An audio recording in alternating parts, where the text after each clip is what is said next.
खबर में खुश आमदेद। मेरे साथ आरमीद भट्टी साहब, तर मलिक साहब और मैं हूं सईद काजी।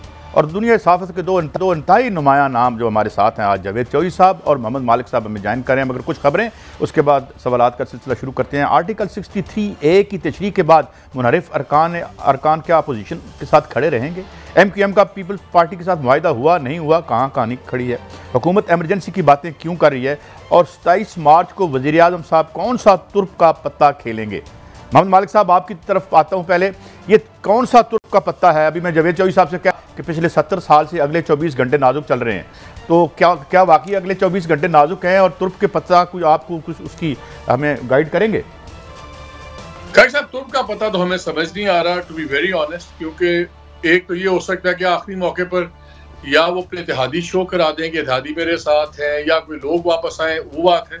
तीसरा जो तुर्क का पता एक ही है जो इस्लामाबाद में बात चल रही है, जो कल प्रोग्राम्स में भी पहली दफा खुल के बात हुई है, और वो ये थी कि ये तो नहीं होगा कि वजीर आजम कोई अपॉइंटमेंट की बात करते हैं और खुल के बात करते हैं। चल रहा था कि जी शायद जी वो आर्मी चीफ की अगर वो अनाउंसमेंट करते हैं, और जनरल फैज़ की बात चल रही थी।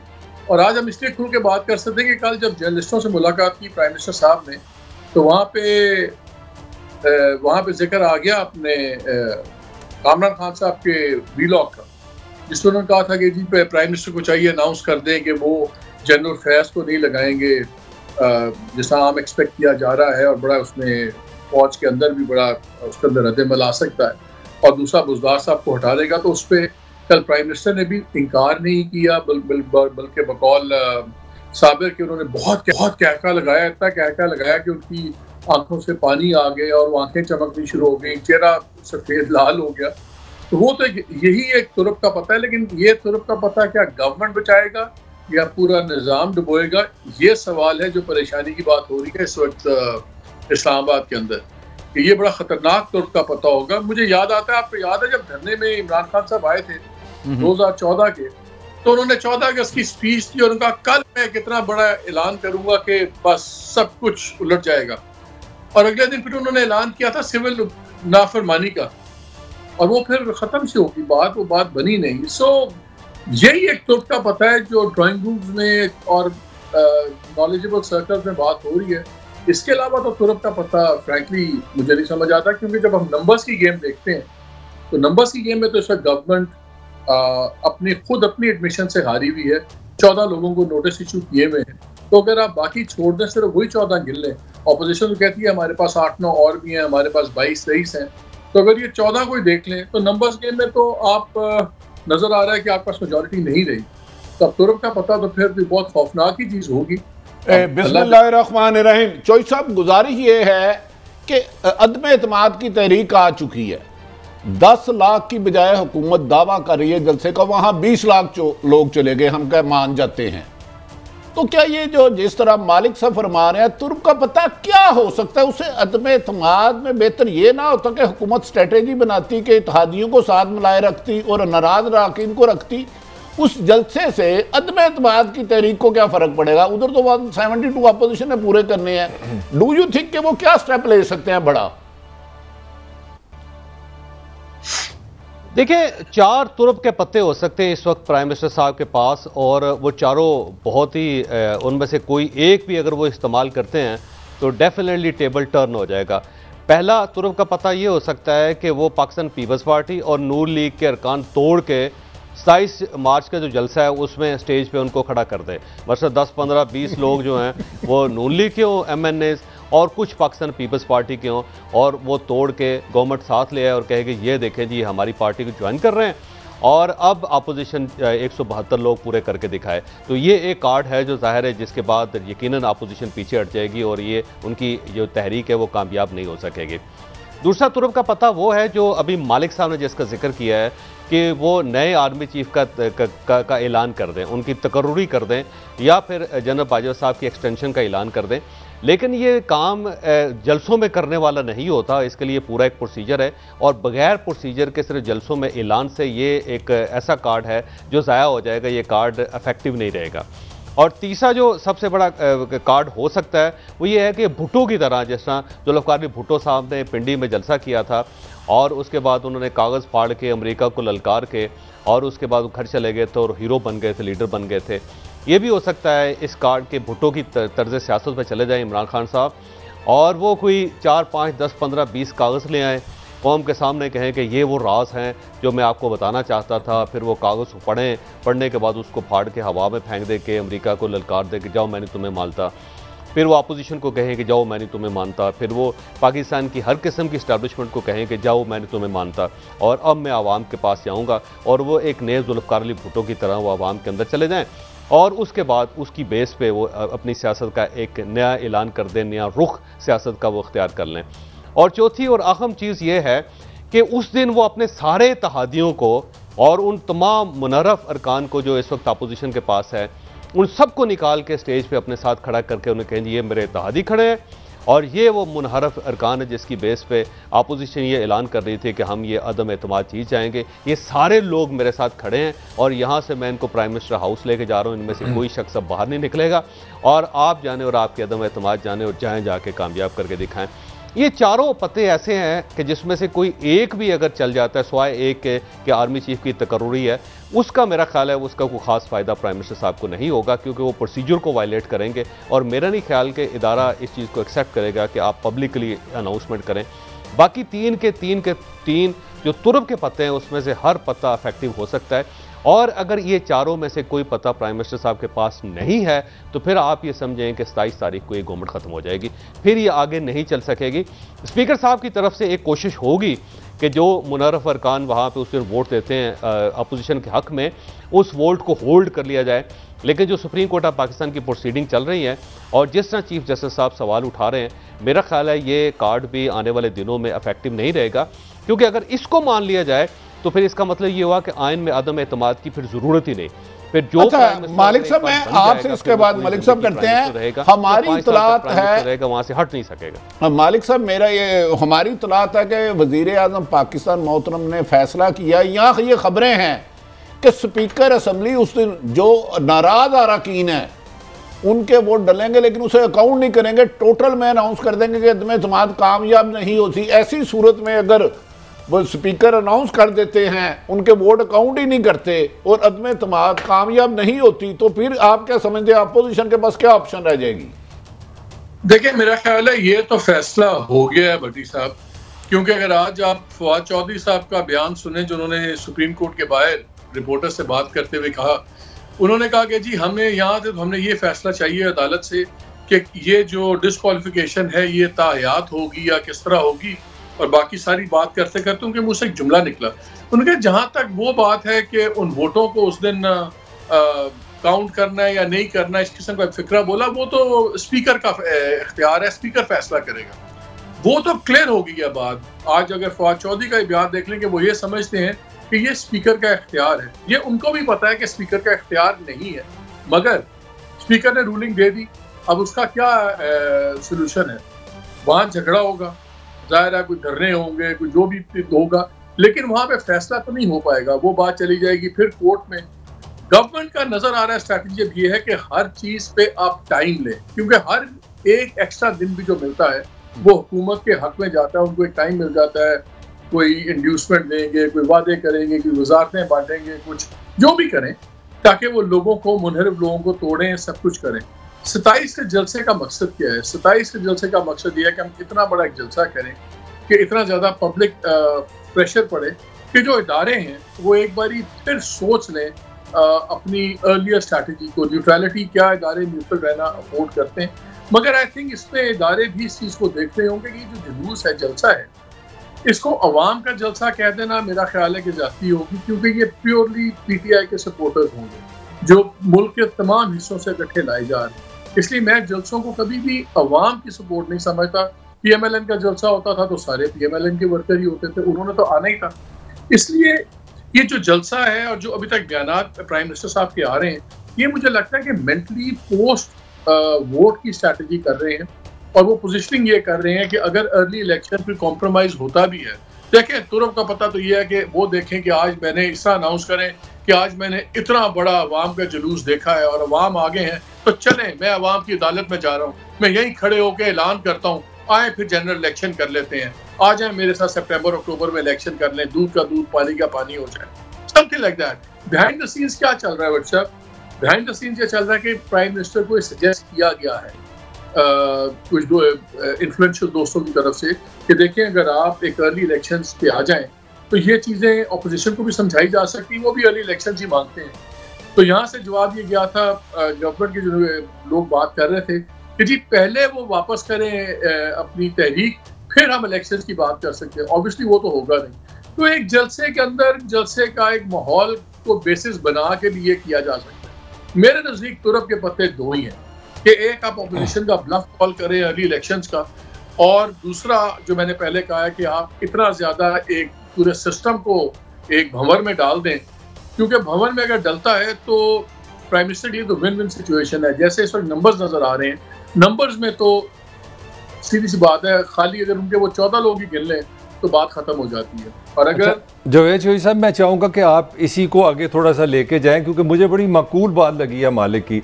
अगर आज शेख रशीद की प्रेस कॉन्फ्रेंस का रेफरेंस दे, उन्होंने ये इंडिकेट किया कि पहले इलेक्शन हो सकते हैं, असद उमर भी ये कह सकते हैं, तो don't you think he is very logical? देखिए, अर्ली इलेक्शन इमरान खान को सूट नहीं करता। जिस किस्म की इस वक्त गवर्नेंस है, जो 3.5 साल का जो दौर गुजरा है आपके सामने है, और उसका सबसे बड़ा लिटमस टेस्ट जो आपके सामने है वो बल्दियाती इलेक्शन है खैबर पख्तूनख्वा के, जहां पे 8.5 साल से पीटीआई की गवर्नमेंट है। और वो आपके सामने अभी जब ये सवात के और जो बाकी इजला रह गए हैं वहां पे जब हो जाएंगे बल्दियाती इलेक्शन, तो आप खुद देख लीजिएगा कि क्या सूरत हाल है। इस वक्त उनकी पार्टी इमरान खान साहब की बार बार ये बता रही है कि अगर अर्ली इलेक्शन हुए तो हम उन्हें विन नहीं कर सकेंगे। इमरान खान को यही सूट करता है कि अपोजिशन की गवर्नमेंट आए और वो इससे ज़्यादा बैड परफॉर्म करे जो इस वक्त गवर्नमेंट परफॉर्म कर रही है। तो जब उनकी बैड गवर्नेंस होगी, बैड परफॉर्मेंस होगी, वो पेट्रोल की कीमतें, गैस की कीमतें और महंगाई को कंट्रोल नहीं कर सकेंगे, वो बाहर से पैसा नहीं ला सकेंगे, वो डॉलर को नीचे नहीं ला सकेंगे, तो फिर लोगों को महसूस होगा कि इमरान खान सच कहता था। उस वक्त अगर इमरान खान साहब इलेक्शन लड़ेंगे तो उनके फिर भी जीतने के कुछ न कुछ चांसेस हैं।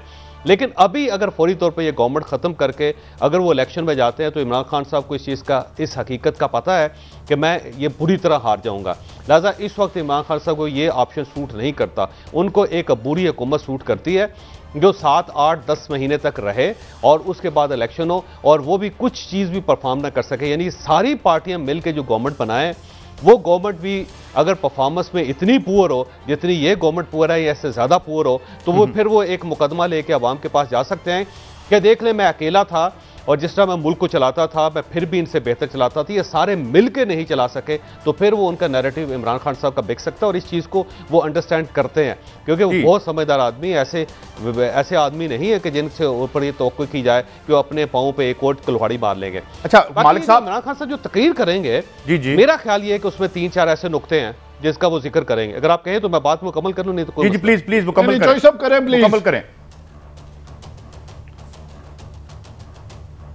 एक तो नुकता यह है कि इमरान खान साहब बार बार ये कहते थे कि मियां नवाज शरीफ और शहबाज शरीफ के लिए बाहर की कुछ फोर्सेज हैं जो मुझे सिफारिश करती थी। आपने उनका एक बयान सुना होगा और आपने एक तकरीर सुनी होगी जिसमें उन्होंने हवाला दिया था। मेरा ख्याल ये है कि जब वो तकरीर करेंगे तो ये कहेंगे कि नवाज शरीफ को बाहर की फोर्सेज यहाँ पे लाना चाहती हैं और मुझे फ़लाँ शख्स ने भी उनकी सिफारिश की थी, फ़लाँ मुल्क ने भी किया था, फ़लाँ मुल्क ने ये कहा कि आप ये ले लो, ये कर लो, हम आपको ये सपोर्ट करने के लिए तैयार हैं। तो वो एक नैरेटिव देंगे कि इन लोगों को जो इक़्तिदार में लाया जा रहा है वो बाहर की फोर्सेज वो ला रही हैं और वो इससे पहले ग्राउंड तैयार कर रहे हैं। देखिए आप, उनका हर वजीर ये कहता है कि जी ये इंटरनेशनल साजिश है, तो इमरान खान साहब उस दिन एक इंटरनेशनल साजिश का भांडा फोड़ेंगे जो जाहिर है फिर जब सबके सामने आएगा तो बड़े बड़े सवाल उठेंगे कि इस मुल्क ने क्यों कहा था, उस मुल्क ने क्यों कहा था, और क्या ये वाकई वो लोग इनको लाना चाहते हैं। और जब वो लोग इनको लाना चाहते हैं तो उनके अपने मकासद होंगे, ये वो कह सकते हैं। दूसरा, वो अमेरिका को ललकारेंगे डेफिनेटली। उसमें वो ये कहेंगे कि 3.5 साल से जो अमेरिका के साथ पाकिस्तान के ताल्लुकात थे और 3.5 साल तक उन्होंने यहाँ पर सफीर नहीं भेजा, और जिस तरह जो बाइडन ने उनके साथ सलूक किया और जिस तरह उन्हें रशिया से रोकने की कोशिश की गई, जिस तरह चाइना से रोकने की कोशिश की, जिस तरह सी पैक को लपेटने की कोशिश की गई, तो एक इंटरनेशनल हीरो बनने की कोशिश करेंगे अमेरिका के खिलाफ। ये दो चीज़ें, और फिर उसके बाद करप्शन की नई कहानी, कोई मियां नवाज शरीफ से रिलेटेड, आसिफ अली जरदारी साहब से रिलेटेड, मौलाना फजलुर रहमान से रिलेटेड। तीसरा वो नुकता, एक नया स्कैंडल वो लेकर सामने आएंगे और ये कहेंगे कि हमारे इदारों ने इन स्कैंडल को बाहर नहीं आने दिया। अच्छा मालिक साहब, आप कुछ कहना चाह रहे थे, प्लीज। मैं ये कह रहा था कि देखिए, बहुत सी उसमें से बातें एक और जाविये से चौधरी साहब ने बात किया, मैं यही बात कर रहा हूँ कि अर्ली इलेक्शन की क्यों बात हो सकती है। उससे पहले इमरान खान साहब ने बड़ी अक्लमंदी से नैरेटिव बदल दिया है। वो अब इलेक्शन चाहते ही नहीं कि इन बातों पे हो, कि स्पेसिफिक्स पे ना हो कि गवर्नेंस कैसी थी, महंगाई का क्या हाल है, कितने % इकॉनमी ऊपर थी, रुपया जब आया था तो इतने के थे, आज रुपया 186 रुपए का हो गया है डॉलर, और ये तबाहियां फिर गई हैं। उन्होंने एक बयानिया बदल दिया। अब वो बयानिया लिया है हक और बातिल का, नेशनल आइडेंटिटी का। देखें, आज़ाद खारजा पॉलिसी, हम किसी के गुलाम नहीं है। मैं खुददारी की बात कर रहा हूँ। उन्होंने भुट्टो साहब की भी एग्जाम्पल दे दी, और भुट्टो साहब की तमाम चीज़ों को पहले क्रिटिसाइज करते थे, अब उन्होंने कहा उससे ज़्यादा खुददार आदमी कोई नहीं था। अब वो ला रहे हैं एक ऐसी नैरेटिव जो जज्बात के साथ होती है। मैं हमेशा कोट करता हूँ नोम चॉम्स्की को, हम बड़ा सारे कोट करते हैं, पढ़ते भी, अच्छा लिखने वाला आदमी है, इंटेलेक्चुअल है। उसने एक बड़ी खूबसूरत बात की। उसने कहा प्रोपेगेंडा या पॉलिटिक्स में पॉलिटिकल स्लोगन ऐसा होना चाहिए कि एक जो हर एक के दिल को लगे, उसके खिलाफ कोई ना हो, लेकिन उसको समझना है कि इसका मकसद क्या है। अब जब आप बातें करते हैं ना सिंपली खुददारी की, अब नेशनल आइडेंटिटी की और बैनुल-अक़वामी साजिश की, तो आप फिर एक और लेवल पे चले जाते हैं। जैसे एक दुनिया की साजिश है और ये शख्स है जो हमें लेके आगे जाएगा और कौम बनाएगा। और उन्होंने फिर एक बयान भी दिया, उन्होंने कहा मैं टमाटर आलू की कीमत करने नहीं आया, मैं एक कौम बनाने आया हूँ। अब वो उसको एक पूरे दूसरी लेवल पे ले गए हैं डिबेट को, जिसके बाद ये बातें करना कि ये 4 पुल बनाए थे, 18 पुल बनाए थे, लगता है बड़ी घटिया सी पुअर पीपल्स स्मॉल पांड्या दी गन्ना ने। वो अब इसको ले गए हैं जमाल अब्दुल नासिर लेवल पे।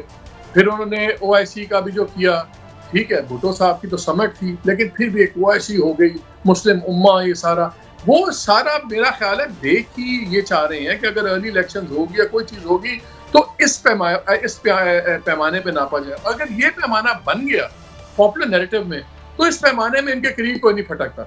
ना मियाँ साहब फटकते हैं, ना जरदारी साहब फटकते हैं, कोई भी नहीं फटकता। और अगर ये नैरेटिव बन गया कौमियत और जनाब खुददारी, ये तो सारे नंबर देते हैं ना इमरान खान को कि यार दिलेर आदमी है, ठुक के बात करता है, दुनिया से बात करता है, किसी से नीचे दबता नहीं है। ये उनके पॉजिटिव्स हैं। तो अगर वो ये बयानिया ले गए और ये बयानिया TOR बन जाता है उनके ख्याल में इलेक्शंस के लिए, तो फिर अर्ली इलेक्शन वो बिल्कुल कर सकते हैं। और उनके पास अभी कोरोना पे ब्लेम करने की चीज़ें हैं।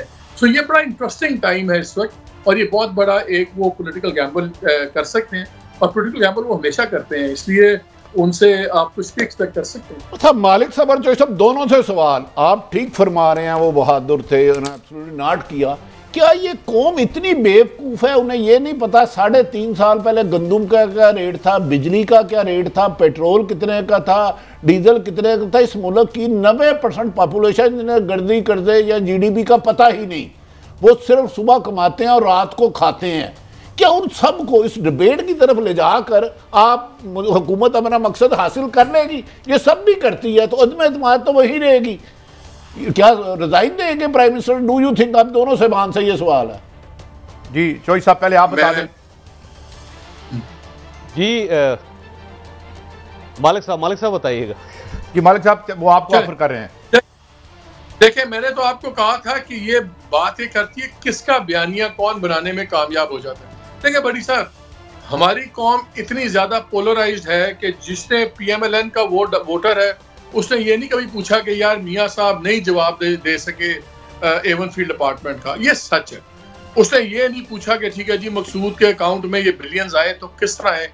उसने जरदारी साहब के भी जो उनके लोग थे साथ कराची के, और उनके भी किसी की करप्शन पे या सवालात कभी किसी ने उठाए, वो तो उन्होंने अपने वोट डालने हैं चाहे जो मर्जी हो जाए।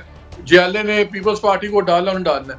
इमरान की स्ट्रेंथ ये थी कि इमरान एक बहुत बड़ा नया वोटर लेके आए थे मार्केट के अंदर, और अब गवर्नमेंट को ये खतरा है कि यार वो जो मिडिल क्लास का वोटर है वो वापस घरों में तो नहीं बैठ जाएगा इन्हीं बातों से मायूस होकर, महंगाई इतनी है, ये चीजें हैं। मेरा ख्याल है इमरान की कोशिश ये है कि जो वोटर वो नया निकाल के लाए थे अपने साथ, वो वोटर रहे उनके साथ, और अगर वो वोटर उनके साथ अर्बन वोटर रहता है तो फिर उनके हाथ में काफी एक फाइटिंग चांस है। देखें इस वक्त उनके पास ऑप्शन क्या है, अगर वो प्योर वोटिंग गेम पे चले जाते हैं और ये खाली वोटिंग स्कूल से होने देते हैं जिस वक्त वोट ऑफ नो कॉन्फ्रेंस की है, वो तो चले जाते हैं। और इस मुल्क में जब एक बड़ी गवर्नमेंट चली गई और इस्टेब्लिशमेंट अगर न्यूट्रल रही तो फिर वापस आना तो बड़ा मुश्किल है। उन्होंने अपनी कोई ना कोई नैरेटिव तो बनाना है। इस वक्त उनको तो ये नैरेटिव सूट ही नहीं करता महंगाई का, इसलिए वो नया नैरेटिव बना रहे हैं। अब देखना ये कि जब ऑपोजिशन आएगी तो ऑपोजिशन कौन सा नैरेटिव, लोगों में कौन अपना नैरेटिव भेज सकता है। चौधरी साहब यही सवाल आपसे, मैं यही सवाल आपसे, एक तरफ हमारे हर दिल अजीज मालिक मोहम्मद मालिक, हमारे दिल के भी मालिक, कह रहे हैं कि जलसे जुलूसों से मैं नहीं नापता, वो एक खास जमात के लोग होते हैं। दूसरी तरफ वो फरमा रहे हैं कि नैरेटिव 22 करोड़ आवाम पे उनका फैल जाएगा। आप क्या फरमाते हैं? मैं कह रहा हूं उनकी कोशिश हो। देखिएगा, इमरान खान साहब की जो गवर्नमेंट थी उसमें 3 बड़े एलिमेंट थे। एक एलिमेंट तो नाहली का एलिमेंट है कि ये लोग अहल नहीं थे, जिन जिन लोगों को जो जो वजारत दी गई वो उसके अहल नहीं थे। दूसरी नालायकी थी कि उनको काम करना ही नहीं आता था, और तीसरी नातजर्बेकारी थी कि किसी शख्स का कोई तजर्बा नहीं था। और इसके साथ साथ एक बहुत बड़ी खौफनाक चीज़ जो लग गई वो अना, कि एक ज़िद और अना कि मैं बहुत कुछ हूँ, मुझे सब कुछ पता है। आप इमरान खान साहब से किसी मौजू पे बात कर लें, वो ये कहेंगे कि इससे बेहतर तो मुझसे बेहतर तो कोई शख्स इसको जानता ही नहीं, इस इशू को। उसके साथ एक अना जुड़ गई। इन सारी चीज़ों को बर्दाश्त किया जा सकता था और इनका पर्दा रह जाता अगर ये रोज़ ना बोलते। ये पाकिस्तान की हिस्ट्री के पहले प्राइम मिनिस्टर हैं जो उन्होंने रोज कौम से खिताब किया। कोई एक दिन ऐसा नहीं जिसमें नागा किया हो इन्होंने। ये या प्रेस कॉन्फ्रेंस करते हैं, या ये कि मीडिया टॉक करते हैं, या फिर ये किसी जलसे से खिताब करते हैं, ये या किसी को इंटरव्यू देते हैं। कोई आप 3.5 साल का कोई एक दिन निकाल के दिखाएं या प्राइम मिनिस्टर साहब टेलीविजन पर कौम को नजर ना आए हों। ये अगर खामोश रहते तो ये सारी चीजें दब जाती। ये जो इनके बयानात हैं उसकी वजह से अब इनके लिए बड़े प्रॉब्लम्स हैं। तो मेरा ख्याल ये है कि कौम ने इतनी बार ये बयान सुने हैं और इतनी बार यू टर्न्स हुए हैं इससे, और इतनी बार ये बयान दे के उसके बाद उन चीज़ों के बारे में ये उस पर काम नहीं कर सके कि अब मेरा ख्याल है जब ये जाएंगे आवाम के अंदर तो शायद इनकी वो पजीराई हासिल ना कर सके। भुट्टो साहब का एक कमाल था। भुट्टो साहब इसी तरह तकरीर करते थे कि जिस तरह ये आज इमरान खान साहब करें। इमरान खान साहब ट्रू कॉपी है भुट्टो साहब की, याद रखिएगा स्पीचेस के मामले में। लेकिन उनकी अक्लमंदी ये थी भुट्टो साहब की कि बहुत ज़्यादा बोलते नहीं थे। वो आपको रोज़ नज़र नहीं आते थे, वो उस वक्त नज़र आते थे कौम का जब वाकई क्राइसिस हो और जब उनको बोलना चाहिए। ऐसा नहीं है कि रोज़ ही वो किसी को इंटरव्यू दे रहे हो, रोज़ ही वो बात कर रहे हो। तो उस वजह से भुट्टो साहब की जो चीज़ें थी बहुत सारी छुप गई थी और बाद में पता चला। तो इमरान खान साहब इतना ज़्यादा बोले हैं, इनके मिनिस्टर भी इतने ज़्यादा बोले हैं कि अब इनको उसे अनडू करने के लिए बहुत टाइम चाहिए। और जब तक एक बफर गवर्नमेंट नहीं बनती और वो इससे ज़्यादा बैड परफॉर्म नहीं करती, उस वक्त तक मेरा नहीं ख्याल कि इमरान खान साहब बाहर आएंगे तो कम बैक कर सकेंगे या लोग उनके नैरेटिव को एक्सेप्ट कर लेंगे। अब ये कुछ भी कहें लोगों की हंसी निकल जाएगी, क्योंकि उसके साथ 4000 पिछले क्लिप्स भी होंगे जो मीडिया फौरी तौर पर लगा के आज भी जब वो बात करते हैं तो देखें क्या होता है, 4, 5, 6, 7 क्लिप्स निकलते हैं उनके और पुराने उसके साथ जोड़ के वो सोशल मीडिया पर फेंक दिए जाते हैं और हर शख्स की हंसी निकल जाती है। तो आज जब वो कोई भी बात करेंगे, वो इसराइल के बारे में बात करेंगे या मोदी के बारे में बात करेंगे या अमेरिका के बारे में बात करेंगे या मिलिट्री एस्टैब्लिशमेंट के बारे में बात करेंगे या अपोजिशन के बारे में बात करेंगे या लोटों के बारे में बात करेंगे, तो फौरी तौर पर उनके पुराने क्लिप्स उनके साथ जोड़ के जब सोशल मीडिया पर वायरल किए जाएंगे और उस वक्त तक 5G भी आ चुका होगा, यानी सेकंड्स में वो 22 करोड़ लोगों तक पहुंच जाएंगे, तो उससे आप खुद अंदाज़ा लगाइए कि लोगों की हंसी निकलेगी। तो मेरा नहीं ख्याल, मैं मालिक साहब का बड़ा मुद्दा हूँ और मेरे बड़े पुराने दोस्त हैं और हमेशा मेरे दिल में रिगार्ड है, लेकिन यहाँ पे थोड़ा सा मैं इनसे इख्तलाफ करूँगा कि मेरा नहीं ख्याल कि इमरान खान साहब अब अवाम में जाएँ और वो अमेरिका का झंडा उठाएं या वो मोदी के बारे में बात करें या वो यहूदियों की साजिश के बारे में बात करें या वो कोई और ऐसा मजहबी कार्ड लें और उसको पजीराई मिल जाए, क्योंकि उनका माजी किस किस्म का है कि वो क्लिप्स उनके साथ जुड़ेंगे और वो जो नारा या वो जो दावा होगा वो एक हंसी मजाक की शक्ल में कन्वर्ट हो जाएगा। अच्छा मालिक, आप कमेंट करना चाह रहे हैं? मेरा भी एक अपना सवाल ले लें। मालिक, आपसे मैं बात करना चाह रहा हूँ, आवाज़ आ रही है आपको? आ रही है। मैं एक चीज़ वाज़े कर दूँ, मैं ये स्ट्रैटेजी कामयाब होगी, मैं ये कह रहा हूँ कि मुझे नजर आ रहा है कि ये इनकी स्ट्रैटेजी बनती नजर आ रही है। कामयाबी मेरे ख्याल में भी कामयाब नहीं होंगे, लेकिन मेरा ख्याल है कि ये अच्छा मालिक, मैं एक कमेंट वो जो कह रहे हैं आप, मुझे भी कुछ नज़र आ रहा है कि इमरान खान साहब जो इस वक्त अग्रेशन दिखा रहे हैं कि अदालतों में चले जाएं, मैं जलसा करूंगा, फ्लोर क्रॉसिंग नहीं करने दूंगा, ये सारा जो कुछ कर रहे हैं उनका बुनियादी मकसद है कि एस्टेब्लिशमेंट न्यूट्रल ना रहे, वो इतना क्राइसिस क्रिएट कर दे, इतना स्ट्रेस क्रिएट कर दे कि वो न्यूट्रल ना रहे। How am I right? आप समझते हो कि वो इस तरफ जा रहे हैं? मेरा ख्याल है आप 100% मैं आपसे एग्री करता हूँ कि ये तमाम इतना माहौल गरमाने का मकसद यही है कि वो कहते हैं जी न्यूट्रलिटी खत्म होनी चाहिए। और अब जौन सा है, देखिए हुआ क्या है मलिक साहब, 3.5 साल इनको आदत नहीं थी अपने इत्तेहादियों को संभालने की, वो कोई और संभालता था। इत्तेहादियों को फैसले लेने की आदत नहीं थी, उनके लिए फैसले लिए जाते थे। अचानक माहौल ऐसा बन गया है कि इनको कह दिया आप इत्तेहादी संभालें, इत्तेहादियों को कह दिया कि आप फैसले कर लें। मैं किसी एक बहुत बड़े लीडर के इत्तेहादी का नाम नहीं लूंगा, आप सारे अक्लमंद समझ जाएंगे, मैं उनसे बैठा हुआ तो मैंने कहा जी फैसले कर लो, पंजाबी मैंने कहा फैसले कर ले, इतना क्या मसला है आपको? तो उन्होंने हंस के कहा यार 3.5 साल बड़े अच्छे गुजरते थे मालिक साहब, 10 दिन तो सर की करना था, कर दी साहब, उठते मुसीबत ही पै गई। अब आप एमक्यूएम को देखें, एमक्यूएम ने आपको नजर आता है कि जो सिद्दीकी साहब हैं वो फुल फ्लेज, मकबूल सिद्दीकी फुल फ्लेज स्पीड से जाना चाहते हैं पीपल्स पार्टी से डील कंक्लूड करने की। आपको नजर आ रहा है कि आमिर खान थोड़ा सा उस पर ब्रेकें लगा के बैठे हैं, वो आके इंप्रेशन देते हैं। जब आप फजलुर रहमान के साथ मकबूल सिद्दीकी की प्रेस कॉन्फ्रेंस हुई तो वहां पे उन्होंने कहा कि 2 दिन में अनाउंस कर देंगे, और उन्होंने उसको इनकार नहीं किया। उन्होंने कहा जी बिल्कुल बस फाइनल कर आके हो जाए। आज आमिर खान ने कह दिया अभी हमारे पास बड़ा टाइम है, अभी हम सोच। सर एमकेएम के साथ हो गया उनका एग्रीमेंट?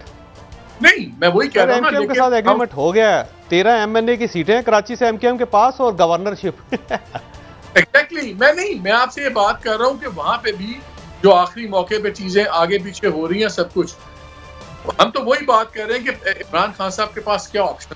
देखिए जब आप नंबर्स गेम हार जाए और आपको इनकी कमेटी में जब मीटिंग हुई कल, उसमें भी इतलात आई, वो यही आई कि इनके लोगों ने को कहा कि आप उस पर उम्मीद ना रखें, लोगों ने वापस नहीं। रोज उन ग्रुप में से 2-2, 3-3, 4-4 लोग डिफरेंट प्रोग्राम्स में जाते हैं। आज ही मेरे प्रोग्राम में 3 मुनहरिफ अराकीन होंगे, वो भी ऑन रिकॉर्ड आके, मुझे पता है उन्होंने क्या बात करनी है। उनको अगर वो दोबारा ईमान ले आते हैं, इस्लाम कबूल कर लेते हैं, वही अगर कुफर पे खड़े हैं तो वो भी पता लग जाएगा कि एक बंदा भी ये वापस नहीं ला सके। नालायकी की इंतहा ये है बुज़दार साहब की और उनकी टीम की, एक एमएनए ये पंजाब से वापस डिलीवर नहीं कर सके अपने वजीर आजम की। तरीन खान ग्रुप ने आज फिर जवाब दे दिया जी हमने बात ही नहीं करनी अगर जब तक वजीर आला हटता नहीं है।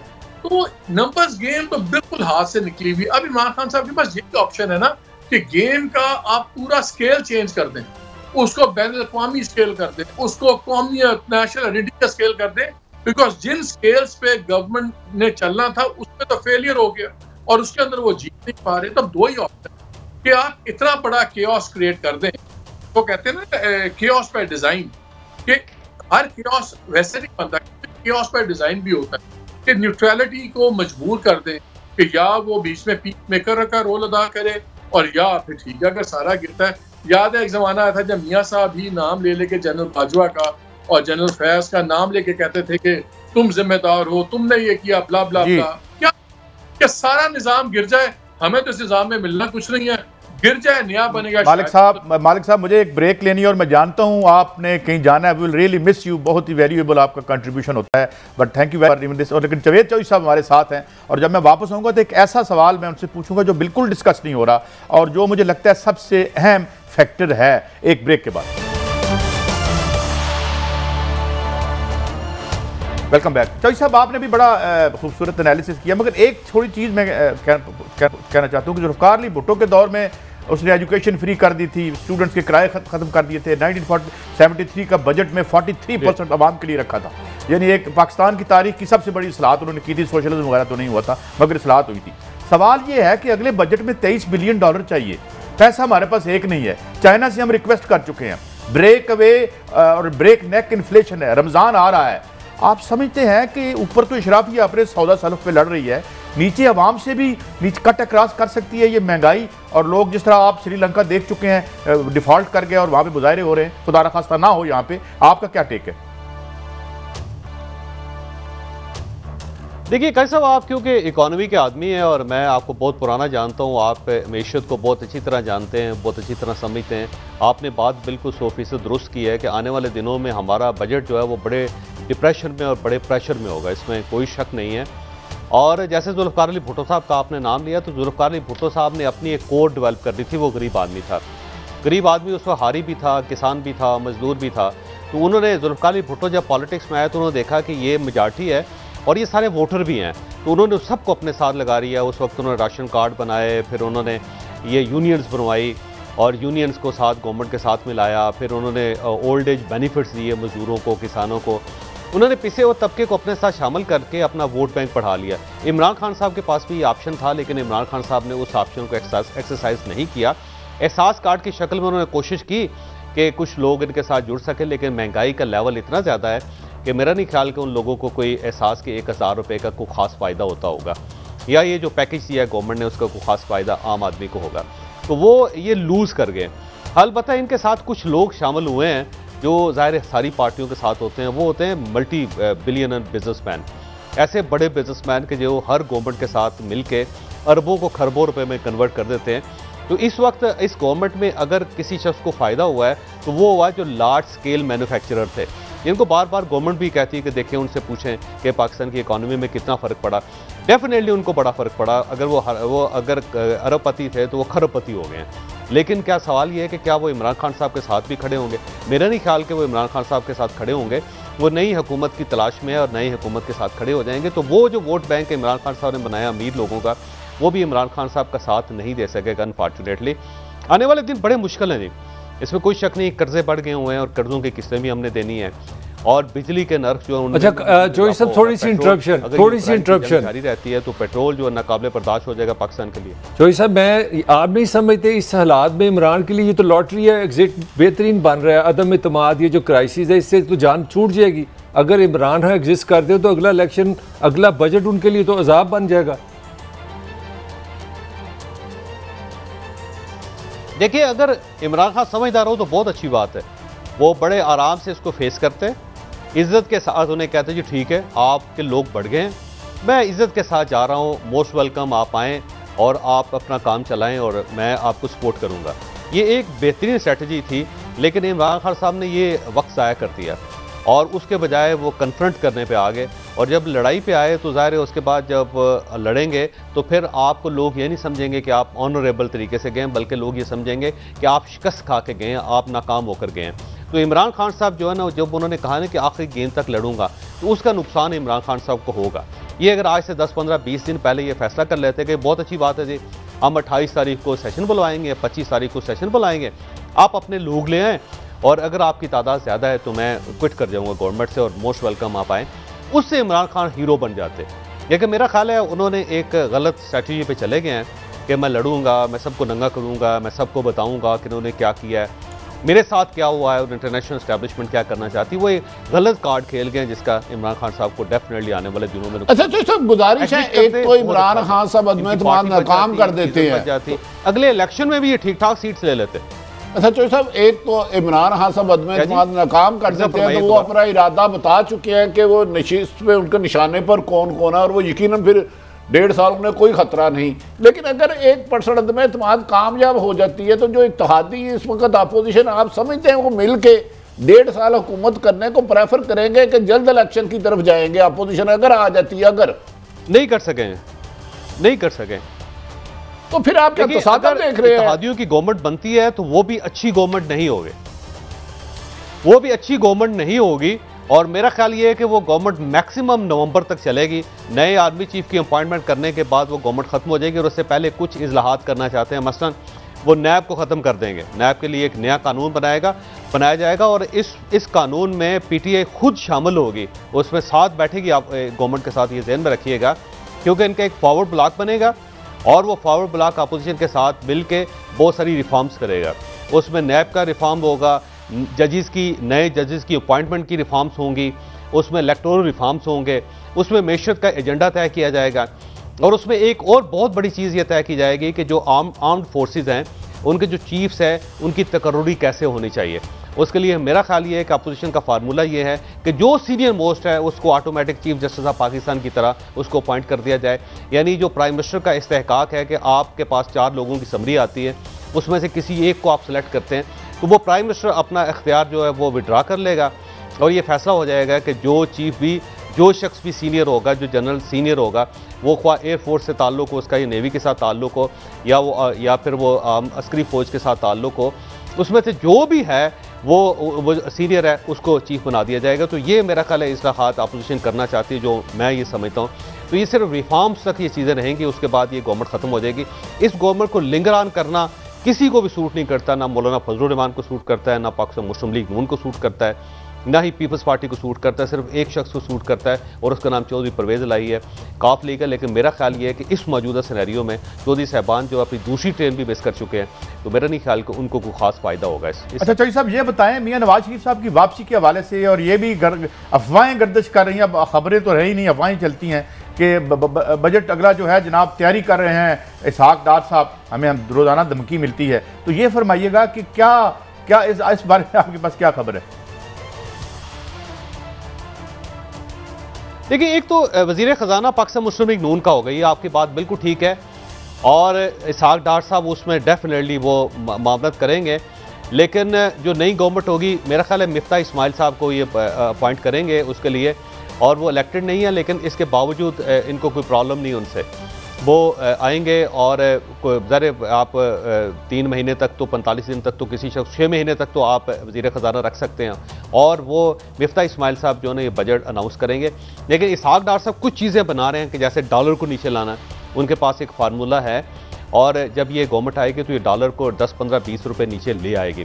जो साहब बिजली और पेट्रोल की कीमतों को कम करना, उसका भी इनके पास एक फार्मूला है, और ये दोनों चीज़ें कम होंगी। फिर महंगाई को कम करना, इसमें भी ये काम करेंगे, ये काम कर रहे हैं, और वो भी आपको कुछ ना कुछ चीज़ें नज़र आएंगी। तो और वो चीज़ें इसी तरह LNG, जब गैस बाहर से LNG आ जाएगी और आपको पुराने कॉन्ट्रैक्ट जो हैं वो अगर दोबारा रिवाइव हो जाते हैं, तो यहाँ पे बिजली की जो प्रोडक्शन है उसमें भी बहुत बड़ा फ़र्क पड़ेगा, उसकी कीमत में भी बहुत फ़र्क पड़ेगा।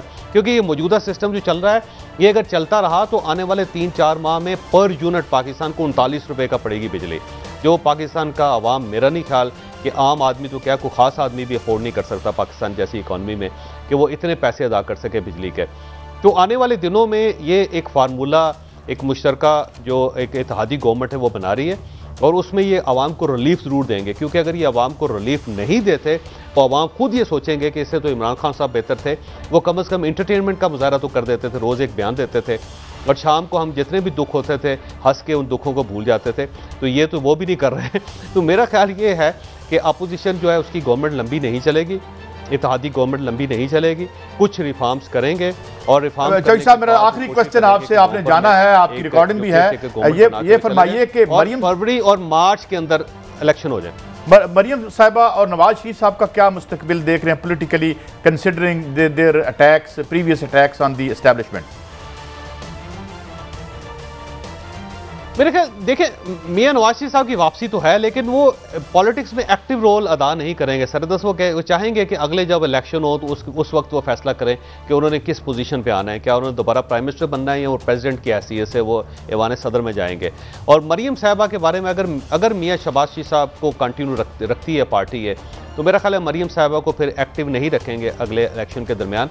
ये उनको MNA ज़रूर इलेक्ट करवाएंगे, और फिर उनको एक वजारत भी दे देंगे, शायद वजारत ख़ारजा दे दें, और उसके बाद उन चाहेंगे कि अगले जो 5 साल हैं वो सिर्फ अपना तजर्बा हासिल करें, और जब उससे अगले 2028 में इलेक्शन हो तो शायद उसके अंदर दोबारा उनको एक्टिव किया जाए। और ये बिलावल भुट्टो की भी यही कोशिश की जाएगी कि इन दोनों को कम से कम अगला जो टन्योर है उसमें इक़्तिदार में ना लाया जाए, ताकि ये सेटअप जो है ये चलता रहे, एक ऐसी कौमी हुकूमत बने जिसमें कोई इख्तलाफ ना हो। ये अभी तक मेरा ख्याल है अपोजिशन का यही माइंडसेट है, अगर ये कल तब्दील हो जाता तो कहीं सब कुछ कहा नहीं जा सकता। Thank you very much Chaudhary साहब for your very valuable contribution. बहुत सी चीज़ों पर रोशनी आपने और हमें वक्त दिया। नाज़रीन, एक ब्रेक है, चौधरी साहब ने भी अपने प्रोग्राम में जाना है, बहरहाल इसके बावजूद दोनों मेहमानों ने हमें एनलाइटन किया। ब्रेक के बाद हाजिर होते हैं, कुछ खबरें हैं एमरजेंसी के हवाले से भट्टी साहब से पूछेंगे। Break, break.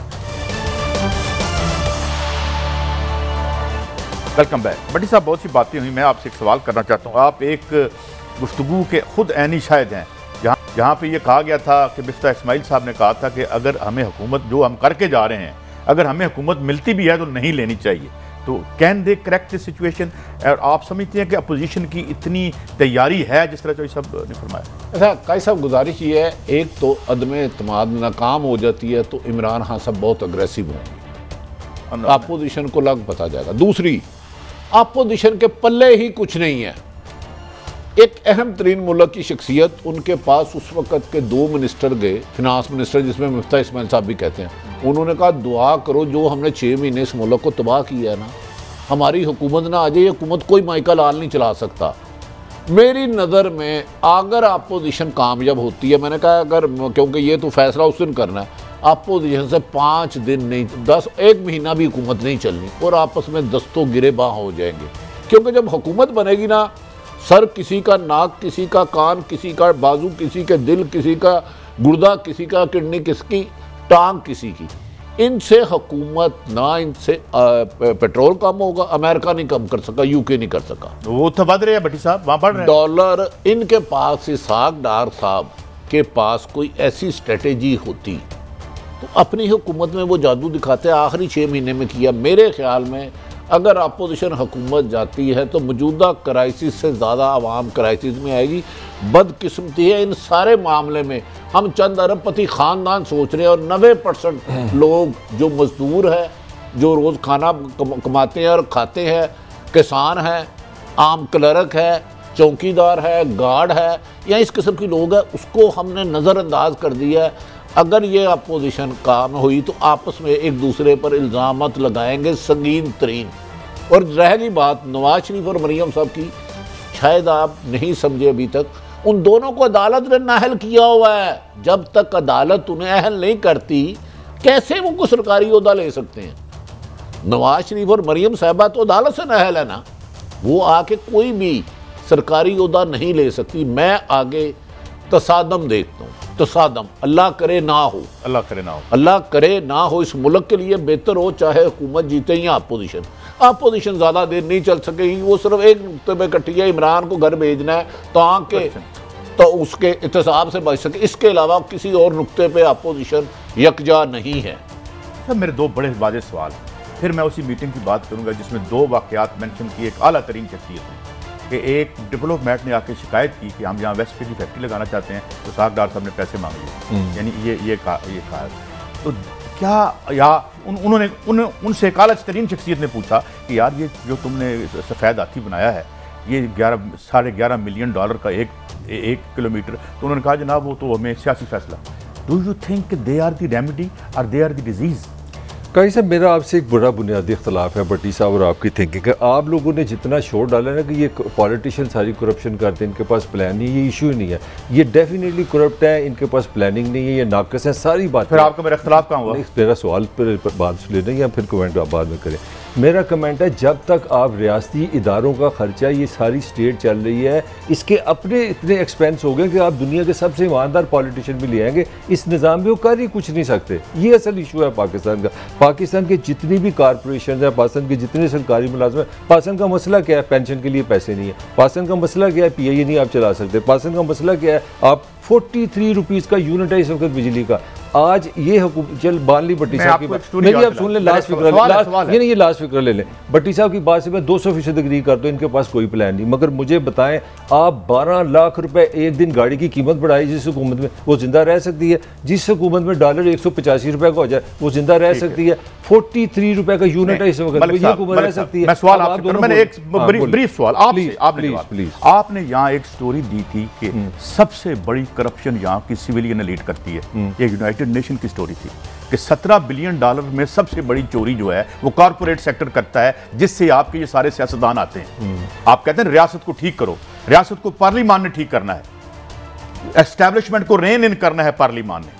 वो खुद जो है उसके बारे में कहते हैं यार ये मैं रिश्वत लूंगा तो पैसे वेस्ट पे की फैक्ट्री लगाऊंगा, और उसको अमाल बता रहे हैं। अब आप बोलें, ये आपसे सीखा, ये जो कॉर्पोरेशन जो पैसा आपने बताया ना, यही पैसा तो मेरी सिर्फ राय है कि बदकिस्मती हुकूमती अपोजिशन इसलिए अवाम की फलाह बहबूद के लिए नहीं लड़ रही, अपने मकासद के लिए लड़ रही। हमारी मैशियत और हुक्मरानी बहुत बीमार है, इसे किसी बीमारी से ठीक नहीं किया जा सकता, इसका इलाज चाहिए, अल्लाह इलाज भी देगा। इजाजत, अल्लाह हाफ़िज़।